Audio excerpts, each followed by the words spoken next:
लाडकी बहीण ही लोकप्रिय योजना उपमुख्यमंत्री एकनाथ शिंदे यांनी सुरू केली आहे।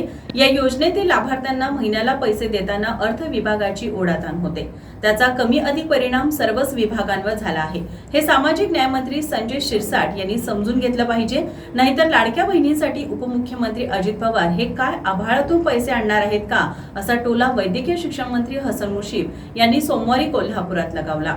मंत्री शिरसाट यांनी सामाजिक न्याय विभागाचे 400 कोटी महिला आणि बालकल्याण विभागाकडे वर्ग केल्याबद्दल उपमुख्यमंत्री पवार यांच्यावर टीका केली होती। मंत्री मुश्रीफ म्हणाले, संजय शिरसाट हे माझे चांगले मित्र आहेत। ते नव्यानेच मंत्री झाल्यानं त्यांनी वस्तुस्थिती जाणून घेणं अपेक्षित आहे। माहिती न घेता ज्येष्ठ नेत्यांवर बोलणं चुकीचं आहे।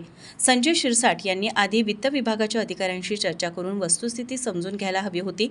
यातून जर त्यांचं समाधान झालं नाही तर ते मुख्यमंत्र्यांना भेटू शकले असते।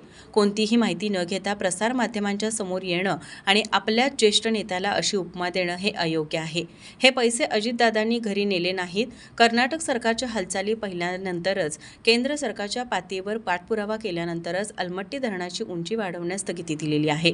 यापुढे ही उंची वाढणार नाही याची काळजी घेऊ, असे मंत्री मुश्रीफ यांनी सांगितलं।